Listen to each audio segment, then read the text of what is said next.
Travel with Sulagna চ্যানেলের নতুন একটা ভিডিওয়ে আপনাদের স্বাগত জানাই। আগের দিন আপনাদের দেখিয়েছিলাম সুজাতা স্তূপ। আজকে চলে গেলাম বাকরৌর গ্রামের আরো একটু ভেতরে।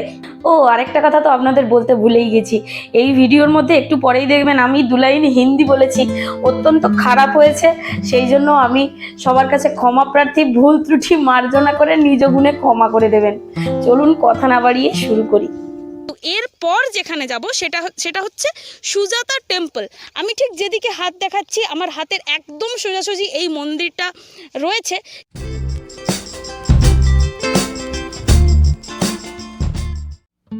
এখনো হ্যাঁ, আজকের যুগেও অনেকেই বলেন নারী নাকি নরকের দ্বার। আর এখানে সাধারণ এক নারীর নামেই গড়ে উঠেছে দুটো মন্দির। কি রয়েছে এখানকার পেছনের গল্প জানতে স্থানীয় একজনের সঙ্গেই কথা বললাম। इस गांव का नाम बकरौर है और यहाँ पे सुजाता के एक टेम्पल है और इस जगह का महत्व बच्चा लोगों तक को पता है। तो हमारे साथ एक भैया है। भाई आपका नाम क्या है? मेरा नाम विनय कुमार हुआ। मैं इसी गांव के रहने वाले हूँ, मैं निवासी यहाँ के रहने वाले हूँ। और कोई भी आते हैं तो हमसे पूछते हैं गाइड के बारे में, तो हम बता दिए जाते हैं। तो सुजाता जो यहीं के जो लड़की थी, उनका पिता का नाम था कृषकपति नाम थे। तो यहाँ के वो एक जिम्मेदार थे वो, उन्होंने जिनका नाम था सेनानी ग्राम। पहले इस गांव का नाम था सेनानी ग्राम, अब इसी गांव का नाम हो गया बकरौर गांव नाम है। तो सुजाता के शादी किए बहुत दिन हो चुका था, उनको बच्चा वगैरह नहीं होता था। तो एक उनके साथ में एक उनकी नौकरानी थी, अन्नपूर्णा थी। वो सुजाता ने एकांत में जाकर रोया करती, तो चिंता में रहती थी। बोली कि रानी जी क्यों चिंता में रहती, क्यों रोया करते? बोला कि पुनः एक ऐसा है मुझे कि मुझे संतान नहीं, इसलिए मैं चिंता में रहता हूँ। हमारे हस्बैंड, हमारे ससुराल वाले, नहरे वाले लोग हीन भावना से देखते हैं। तो इसीलिए वो सुजाता ने बोली, पुनः ने बोली कि चिंता करने की कोई बात नहीं है। एक जो बनियन ट्री है ना, इस बनियन का ट्री के पास में आए और मन्नत मांग के गई कि वो वन देवता, ओ वृष देवता, मुझे संतान की प्राप्ति होगा तो मैं 1000 गाय का दूध में खीर बना के भेंट करूँगी। तो गौतम बुद्ध 6 साल उन्होंने डुंगेश्वरी तपस्या में वहाँ पे तपस्या की, उनको इलाइटमेंट वहाँ पर भी नहीं मिला। तो इसी नदी इस नदी जो का नाम है अनुमा नदी नाम है, और इस नदी का नाम है निरंजना नदी नाम है। 3 किलोमीटर पे आगे जाके संगम हो गई, वहाँ से हो गया फल्गु नदी। दोनों मिलने के बाद तो सुजाता के जब बच्चे हो गए तो खुश हो गई थी। तो गौतम सिद्धार्थ इसी बट ब्रिज के नीचे आनको बैठ गए थे। बैठने के बाद जैसे सुजाता को जो बच्चा हो गया ना, तो पुनः को भी बोली कि जाओ पुनः वहाँ पे सफाई कर दो, आज मुझे मन्नत करना है, मन्नत उतारना है। तो जैसे ही वो सफाई करने के लिए आई तो डर गई कि बापा ये भूत है कि प्रेत है, हमें पता नहीं। इनका बिल्कुल शरीर बिल्कुल हड्डियाँ है, मांस बिल्कुल नहीं है। तो उन्होंने वो डर के वो चली गई वापस। बोली सुजाता एक बट ब्रिज के नीचे बनियन ट्री आपके लिए प्रसाद लेने के स्वयं आए हैं। तो बोला ना वो भूत है ना वो प्रेत, हमारा वन देवता, हमारा ब्रिज देवता मेरे प्रसाद लेने के लिए स्वयं आए हुए। तो सुजाता 1000 गाय जो पाल के रखी थी ना, वो छोटी छोटी जंगली गाय थी। तो ये टिबेटन हिस्ट्री में लिखा है, ये ऐसा नहीं, टिबेटन हिस्ट्री में लिखा है कि 1000 गाय का दूध में 500 में बांटा, 500 का दूध में 250 में बांटा, 250 में 125 में बांटा, 125 का दूध में एक गाय में पिलाया था। तो उनको पौष्टिहार और खीर बना के वो लेके आई। तो गौतम बुद्ध तो तपस्या में लीन थे, खीर को ग्रहण कहाँ से करेंगे? तो उनके 5 चीज़ थे, गया काश्यप, नदी काश्यप, त्रिविला काश्यप, तीनों मिलने के बाद महाकाश्यप कहलाते थे। तो वहाँ पे आई और सुजाता ने जो खीर दिए, जो खीर को ग्रहण नहीं किए, तो कौन बीना की जैसे उनको सुनाया गया कि ओ बीना की बाधक, बीना को इतना टाइट ना करो कि टूट जाए, और इतना ढीला ना रखे कि उससे आवाज़ ना निकले। तो ये शरीर को बीना बना दिया गया कि अगर ज़्यादा तपस्या करेंगे तो हमारा मृत्यु हो जाएगा, इतना कम तपस्या ना करें कि मुझे ज्ञान की प्राप्ति न हो, मध्यम मान अपने। तो यहाँ वो मध्यम मान अपनाने की वो मार्ग यहाँ समझे थे। और सुजाता जो अपने हाथों से उनको 49 बार में खीर खिला, 49 बार में, तो उनको शक्ति प्राप्त होने लगा। तो शक्ति प्राप्त होने के बाद में जो सुजाता ने सोने के जो पात्र में खीर के लेके आती, तो गौतम सिद्धार्थ को दान में दे दिए थे। तो बोला कि मैं तो त्यागी हूँ, मैं सोने का कटोरा मैं क्या करूँगी? तो बोला कि नहीं, ये दान किया उस चीज़ को वापस नहीं लिया जाता है, तो मैंने दान में ये आपको दे चुकी हूँ। तो जो निरंजना नदी के पास में गए और उन्होंने संकल्प किए कि मेरा पानी इस ओर से आता है, ये मेरा उल्टा दिशा में बहेगा, तो मैं समझी कि मुझे ज्ञान की प्राप्ति अवश्य मिलने वाला है। और वैसे ही वैशाख पूर्णिमा के दिन को उनको ज्ञान की प्राप्ति हुआ था, और चैत पूर्णिमा को उनको वहाँ को खीर खाए थे वो। तो यहाँ इस जो दिशा जा रहा है, यहाँ ये कहाँ जा रहा है? ये जो है आपको ये नदी के पास में जा रहे हैं, ये लोग जो देख के आ रहे हैं वो नदी के पास से देख के आ रहे हैं। क्या क्या है? यहाँ पे है कि बताए ना कि हीनयान महायान वाले जो होते हैं ना, हीनयान वाले को मानना कि गौतम बुद्ध खाने के बाद इस नदी में पाती छोड़े हैं। और वहाँ पे कोई टेम्पल है? टेम्पल सुजाता का, गौतम बुद्ध का अच्छा। टेम्पल वो खड़ा हुआ है, टेम्पल का ऐसा ही वो दिया हुआ है। और ये क्या है इधर ये से? आपको सुजाता टेम्पल, यहीं पे सुजाता ने खीर खिलाई है गौतम सिद्धार्थ को। अच्छा। यहाँ पे जाएंगे आपको सीन दर्शाया गया है, यहाँ पे आप देख सकते हैं एक सुजाता का है और एक पुन्नादासी का, एक गौतम सिद्धार्थ का है।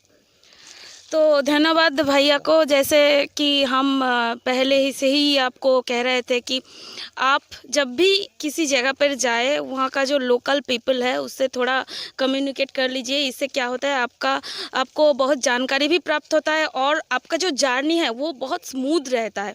তো যেমনটা আপনারা দেখতে পাচ্ছেন একদম মানে পুরো মাঠে গম চাষ হয়েছে, তার মাঝখান দিয়ে আল দিয়ে একটা রাস্তা আছে, সেই রাস্তা দিয়ে আমরা এলাম।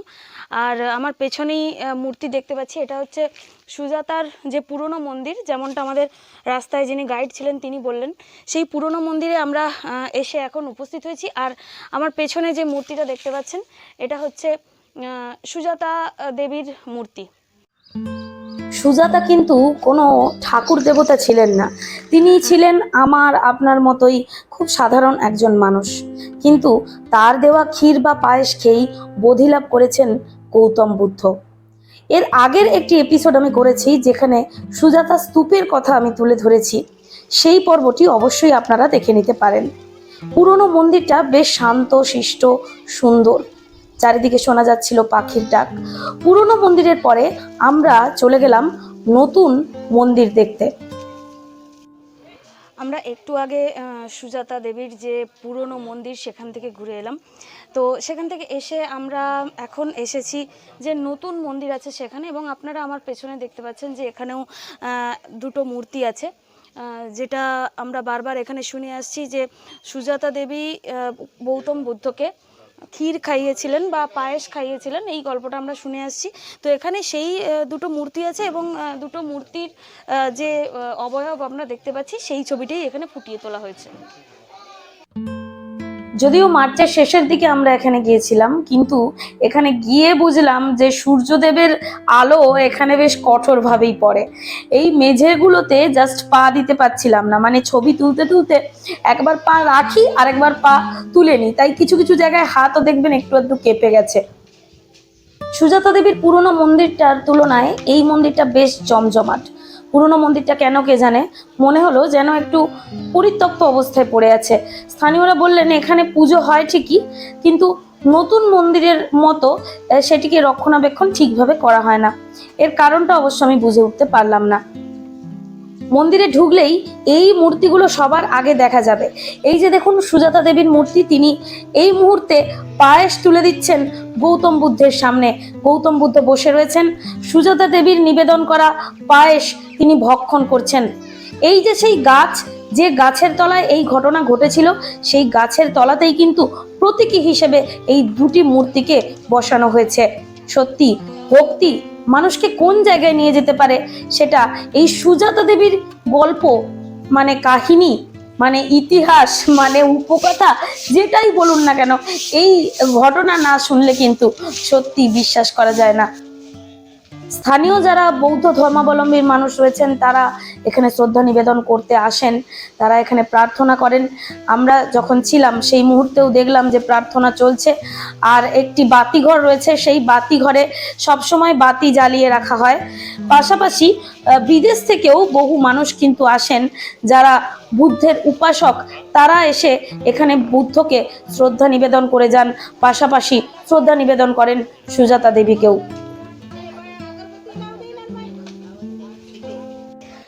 তো বুদ্ধ বুঝেছিলেন যে জীবনে চলার আসল পথ হলো মধ্যপন্থা, যেটাকে বৌদ্ধ শাস্ত্র অনুযায়ী বলা হয় মঝাঝিম। এর মানে হচ্ছে চরম ত্যাগেও নয় অথবা চরম ভোগবিলাসে নিজেকে ডুবিয়ে দিয়েও নয়, যতটুকু প্রয়োজন ততটুকুই গ্রহণ করো এবং নিজের ক্ষমতা অনুযায়ী বাঁচার চেষ্টা করো। সুজাতার পায়েস খেয়ে এই উপলব্ধি বুদ্ধের হয়েছিল। এরপর তিনি বোধিলাভ করেছিলেন, অর্থাৎ জ্ঞান লাভ করেছিলেন। প্রামাণ্য ইতিহাসের চেয়েও এই গল্প এখানকার লোকের মুখে মুখে প্রচলিত। আপনাদের কেমন লাগলো এই ভিডিও অবশ্যই আমাকে জানাবেন কমেন্টের মাধ্যমে। Platform is open to all, so please comment.